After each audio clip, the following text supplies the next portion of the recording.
Magandang umaga po sa lahat, Luzon, Visayas, Mindanao, kung saan kayong panig ng mundo po. Nagbabalik tayo rito sa aking YouTube channel, Samir Soriano TV 29 po, para pag-usapan na naman ang isang pera ng ibang bansa nandyan sa ating harapan po. Ayan.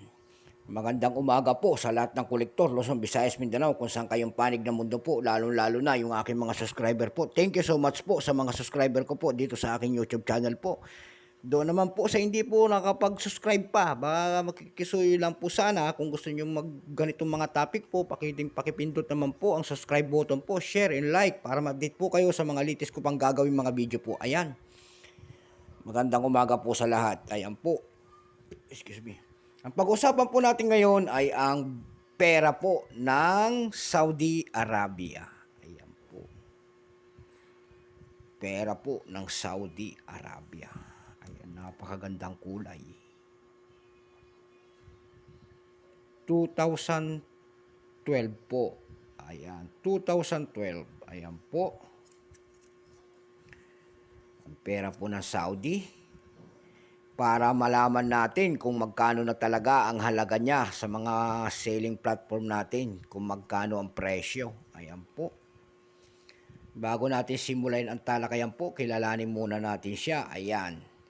Issue Saudi Arabia King Abdullah bin Abdulaziz 2005 hanggang 2015. Ayan po.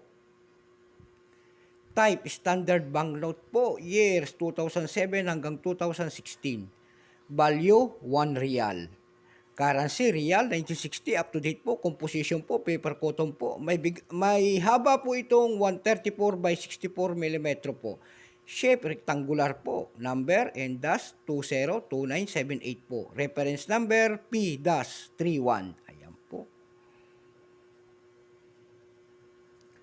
Ito pong 2012 na pera po ng Saudi na to ay tinatawag nilang P-31C. 42% po. Ayan. 42% lamang. Wala rin mintage kung ilang piraso ang inilabas ng Saudi nito. Ayan po. Pero mayroon ng selling price doon sa ating numista.com po. Binigyan na nila ng mga presyo. Ang extra fine po nito ay 17. Almost uncirculated, 17. Ang circulated po nito ay 64 pesos lamang. Ayan po. Ayan, price appraisal natin to. Pumunta tayo doon sa numista.com po. Ayan. Para makatingin ng kanyang presyo. Ayan, may nakita ho tayo nagbebenta ng ganito po, 20 piraso po. Ayan, 20 piraso. Ang 20 piraso po nitong ganitong perang papel ng Saudi po ay binigyan niya ng $19.15. Ayan po. Mayroon na naman 30 pieces doon na nagbebenta po ng 30 pieces nito na nagkakahalaga ng $29.99. Ayan po. Dako naman tayo doon sa ating ebay.com po. Ayan. Mayroon na nagbebenta nito ng uncirculated po doon sa eBay ng halagang 700. Ayan. Mayroon naman dong 154 pesos, 144 pesos at isang malaking 566 pesos. Ayan.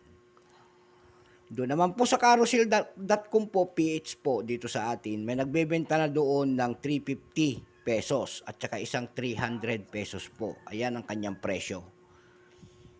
Ayan. Kung may mga pera po kayo mga ganito, mga iba-ibang bansa po, pwede nyo isend doon sa akin, doon sa aking Samuel FB page po. Isisend nyo po doon yung aking bagong FB page po, Samuel Soriano TV, 29 din po. Ayan, yung nakalagay dyan sa aking YouTube channel, doon din po, parehas doon sa aking FB page. Ayan. Ayan, so hanggang dito na lamang po, naliwanagan sana tayo sa presyo nito. Ayan po, magandang umaga po, Luzon, Visayas, Mindanao, kung saan kayong panig ng mundo po, lalong-lalo na ang aking mga subscriber po. Ayan, thank you so much po.